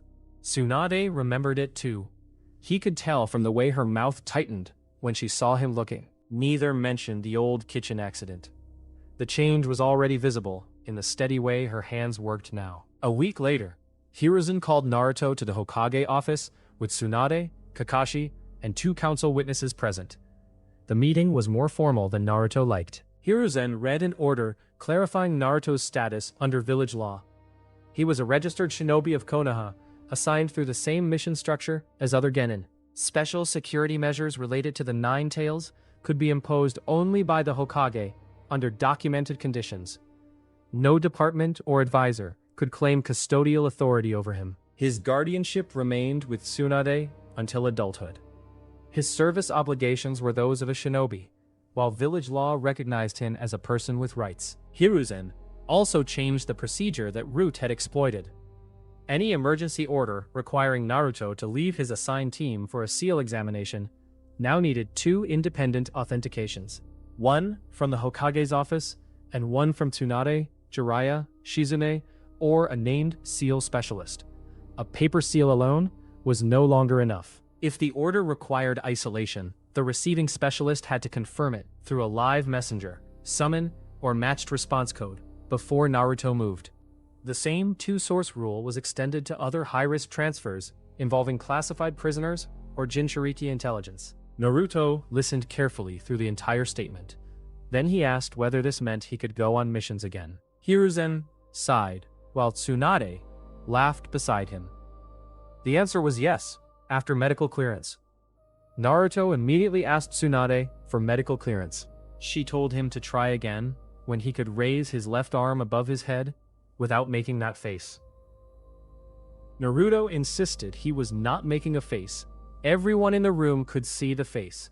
Ending Root created a different kind of work. Hiruzen's intelligence staff spent weeks closing hidden accounts, reclaiming safe houses, and identifying couriers who had been paid outside normal village budgets. Some of Root's former operatives had no ordinary life to return to.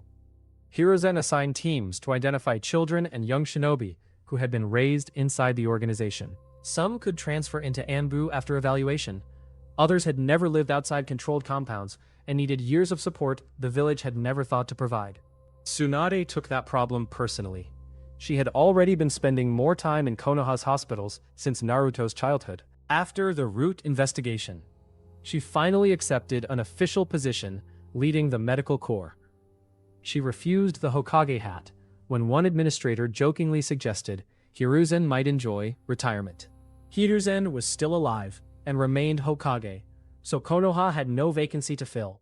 What the village did need was a better medical system. Tsunade rebuilt field medic training, expanded emergency certification for genin teams, and created a recovery program for shinobi whose trauma prevented them from working normally. The last program had been Shizune's suggestion. Tsunade pretended not to notice the personal relevance. She also began treating major injuries again. Some days remained difficult. Blood could still tighten her chest. Certain smells still pulled old memories too close. But she no longer left the room because fear arrived before she did. Naruto returned to Team 7 after 2 weeks. Kakashi made their first mission back a simple escort inside the Land of Fire. Naruto complained that they were being treated like children. Sakura reminded him that he was 12. Sasuke asked if being kidnapped had damaged his memory. The argument felt so ordinary that Kakashi let it continue for almost a mile. The rivalry between Naruto and Sasuke changed after the Root incident. Sasuke still wanted to beat him. Naruto still wanted to wipe that calm expression off Sasuke's face during every spar. But there was a difference between trying to prove someone inferior and trusting them enough to fight beside you. They had crossed that line without announcing it. Sakura changed too. The forged order bothered her more than the fight. The village had changed its authentication rules. But Sakura did not intend to trust procedure blindly again. She began studying administrative codes and field seals because she had been the first to notice that one word in a document did not sound like Tsunade. Kakashi encouraged it. A team survived by noticing different things. At home, Tsunade stopped checking Naruto's pack 3 times before every mission. She checked it twice. Naruto accepted this as progress. The first dinner after he returned to duty included Shizune, Naruto, Tsunade, Sasuke, and Sakura. Kakashi had been invited and claimed he was lost on the road to the house. Nobody believed him. Tauntaun stole food from Sakura's plate, then escaped under the table. Naruto reached after the pig and knocked his cup over. Tsunade grabbed it before it hit the floor, but elbowed a cabinet door hard enough to crack the wood. Shizune stared at the damage. She informed them that between Naruto and Tsunade, the family had destroyed more furniture that month than Root had. Sasuke made the mistake of laughing while drinking water. Naruto pointed at him in triumph, until Sakura reminded Naruto that the joke had been about his family. For a few minutes, the kitchen sounded like it had when Naruto was small. That mattered more to Tsunade than she said. After the others left, Naruto helped Shizune stack dishes. Tsunade sat at the table reading a medical budget proposal with the expression of someone facing an S-rank enemy. Naruto asked her whether she thought he could become Hokage one day. Tsunade lowered the report. When Naruto was 7, the Hokage title had looked like the simplest possible answer to every adult who whispered monster behind his back. If the whole village had to look at the Hokage, then becoming Hokage would force them to look at him differently. That reason no longer fit him. Naruto told Tsunade he had seen 2 versions of Konoha. One version had people like Hiruzen, Iruka, Kakashi, Shizune, and her. It made mistakes, sometimes terrible ones. But it could look at a child and decide he was a person before he was useful. The other version had hidden rooms under medical buildings. It measured a person's value by how completely he could be controlled. Naruto said that if he ever became Hokage, he wanted to make sure the first Konoha was the one that survived. Tsunade studied him for a moment. Then she pushed the medical budget across the table. She told him every Hokage had to understand expenses. Naruto read the first line and immediately said he had reconsidered his dream. Shizune laughed from the sink. Tsunade pulled the report back. Naruto grinned, then became serious again. He still wanted the hat. Love was no longer something Naruto expected the Hokage title to earn. He already had a family. What he wanted was the responsibility of deciding what the village did with people who could not protect themselves from its decisions. Tsunade understood that reason much better. She also understood something she had resisted for 12 years. Naruto was going to leave her reach. The change would come gradually, yet the direction of his life already led outward toward harder missions, stronger enemies, distant countries, and choices she would not be present to make. Protecting him could not mean preventing that future. It had to mean giving him enough skill, judgment, and certainty of where he belonged that he could enter it and come back himself. Accepting that finally felt less like surrender and more like the job she had taken on when a crying infant grabbed her collar 12 years earlier. The root investigation should have ended there. For several days, it did. Then, Jiraiya found a second set of files. Their subject was larger than Danzo's plan for Naruto. They had been stored in a separate intelligence archive beneath an old root safe house outside the village. Most were copies of intercepted messages from black market brokers, border informants, and mercenary networks. Jiraiya brought them directly to Hiruzen. Tsunade was called to the office after dark, and Kakashi came too. Hiruzen initially planned to leave Naruto out of the meeting, then changed his mind before it began. After everything that had happened, hiding threats about Naruto from Naruto felt too much like repeating the same mistake with better intentions. The papers covered more than the Nine Tails. Unknown buyers had been purchasing information about Jinchuriki for months. The buyers wanted details far beyond public rumors, including travel habits, village protections, known handlers, assignment changes, physical descriptions, and seal theories. The requests came through different intermediaries and different countries, but Jiraiya had found repeated payment patterns behind them. Someone was building a collection. A map lay under the files. Marks appeared across the great nations and smaller countries between them.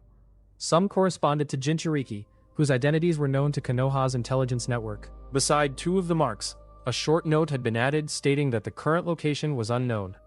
Naruto leaned over the map. He had spent most of his life thinking the Nine Tails made him unusual inside Konoha.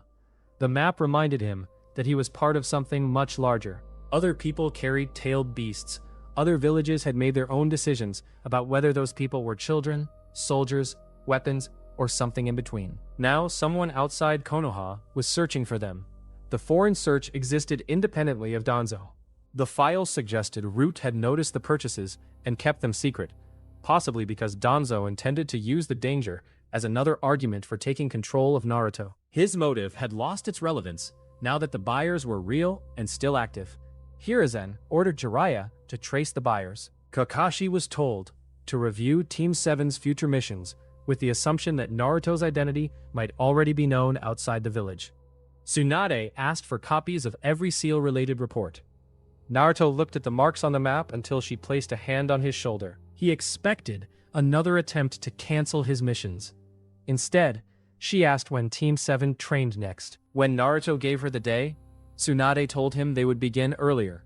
That was the only answer she gave the fear this time. Late that night, Naruto fell asleep at home with one arm hanging off the bed and his blanket twisted around his legs. Tsunade opened the door to check on him out of habit.